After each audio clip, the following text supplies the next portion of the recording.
Alright boys, we are back at the lovely Ducati Cleveland, and not just by coincidence, we did buy something today. No, I did not buy another Ducati V4. No, I did not buy a Ducati Scrambler, and no, I did not buy a Ducati Hyper. What I did buy is an MT-07, and it has a little bit of a floppy turn signal, so we gotta look at that. Someone just traded this in. They traded it in for a Ducati Super Sport. They had 200 miles on it. I guess they didn't like the Yamaha too much, but I've always been a massive fan of these bikes, and because I got it so cheap, I figured why not. And I totally forgot. I gotta submit an assignment real quick. Uploaded, submit assignment.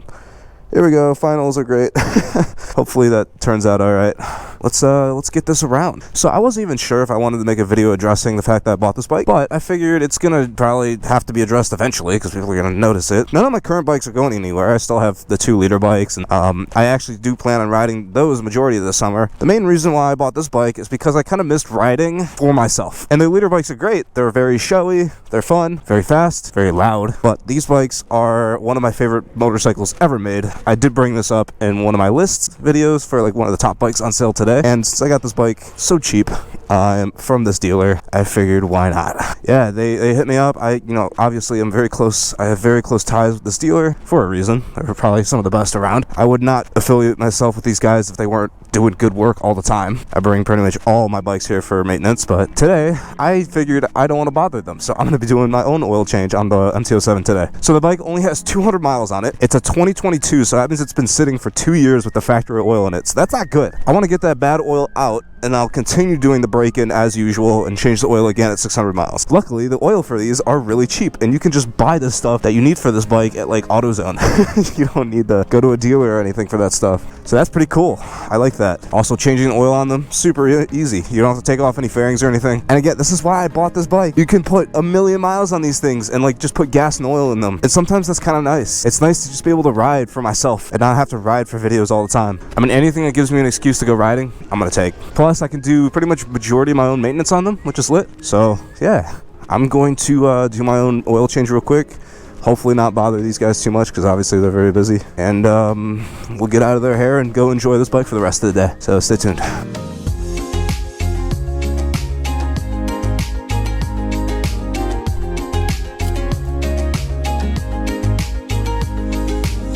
Alright guys, so I just finished up the oil change, so I think we should be good to start it. Let me just grab the oil filler out of there. So all I did was I took out the bad oil, put in fresh oil, filled it to the top line. Now we're going to do the first very cold startup on this bike that hasn't really been run in the past 2 years. This thing has been neglected for sure. So check, make sure there's no leaks. Good. Alright, check this out. Only 265 miles on it. This thing's basically brand new, but hasn't been run in 2 years, so let's see. That was a very easy and quiet start. And that's why these bikes are awesome, man. No complications at all. But we are good to ride at home, so obviously have to break it in. It's gonna be kind of a boring ride. Yeah, Clint, thank you, dude.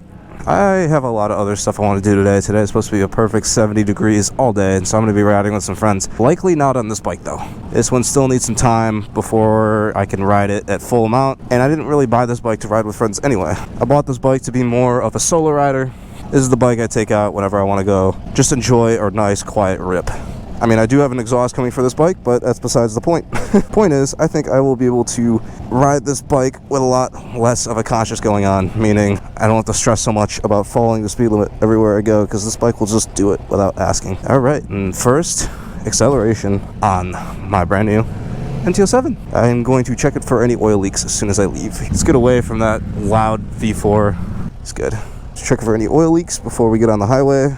Or we could just take the Metros all the way home. Let's do that, because I don't think we have any oil leaks, which is good. We don't want any of those. Yeah, dude, here she is. Brand new 2022 MT-07. The reason I call it brand new, even though it's a 2022 and it's 2024, well, only 260 miles, so she's brand new to me. If a bike's not broken in yet, that means she's brand new. Oh man, okay, concentrating on the braking procedure. I gotta remember this thing can't do 100 miles an hour in first gear like all my other bikes. It's so much more sketchy to ride. It's not like super stable like my liter bikes are, but the advantage is This thing is just easy. And wow, I way overdressed for the conditions, but whatever. Yeah, dude, this thing is going to be so much easier to just whip around in traffic, and I am here for it. I'm glad. So I'm probably just going to listen to music for the rest of my ride home because, like I said, I bought this bike mainly for myself. As much as I love riding for content, you know, this is one of my favorite hobbies in the world, and I do just want to sit back and enjoy my ride every once in a while. So, yeah, if you guys stick around for the rest of the video, I'm probably going to cut this to when I'm riding with my friends on my bigger bike, so stay tuned. Mostly like sunburn and me being fat and sweating. What are you doing? You want to ride that? I do, but at the same time I don't, because I don't want one. It feels so slow compared to the Fireblade. It's weird. Is it really? It might just be because of the gearing. Yours also lowered. Yeah, I can't like haul as good. I think I'm gonna raise it back up. Dude, you'll get on that thing, man.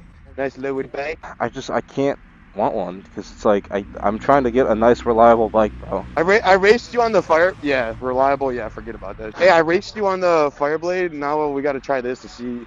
Yeah. What's faster? Oh, you put like I think you put like 5 bike lengths on me with when I was on the Fireblade, but we didn't get to 186. No, yeah, speed limit. That's my servo. It goes way up in here. I never felt like taking it off. Is this only a 190? That's a 200. Is it only a 200? You got a 190? No, you have a 200. You got a 65 as well. The 260, so they're both 200. Or 60, sorry. That's how you know they got the big power. They got the fat tires on there. More power.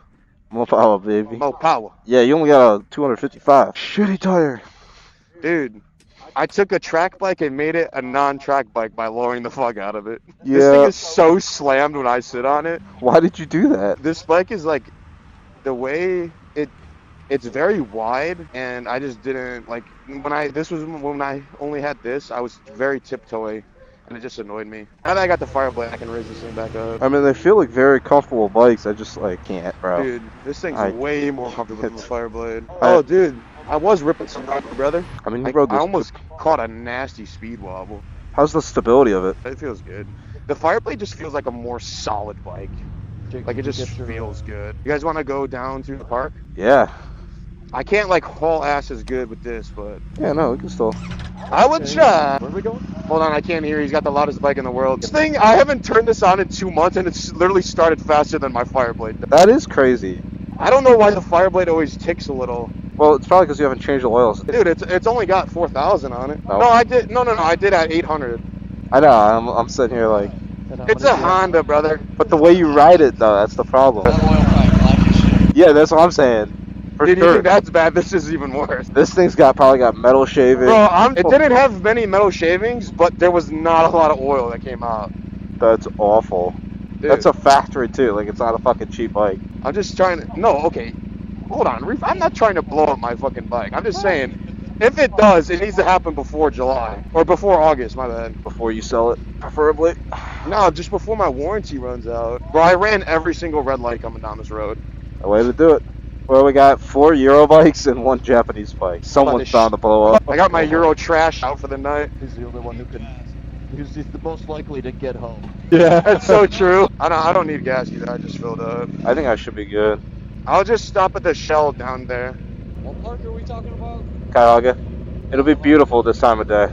And away from the sun, so we don't have to ride it. Me and Brian have basically been like exclusively hitting up the falls, and it's like, well, not Cuyahoga Falls, but the park. When there's no traffic, it's like the perfect ride. It's so nice. Eric's just scared. He doesn't want to go too far away from his house. Somebody please tell me how far? I have no idea. If I had to get, you should go down 77. It's right by 271. Federal, brother. Federal. Where? There, over there. Oh, dude, he's about to. It's an RC4. You can't get in trouble. Well, that's a lot of faith right there. A lot of faith in that gas pump. What? Derek's just built different, bro. But Derek just like put the gas thing in and then just left it there. Dude, if I do that, the pump is 100% getting stuck on me and spraying gas everywhere. It happens to me like literally every other week.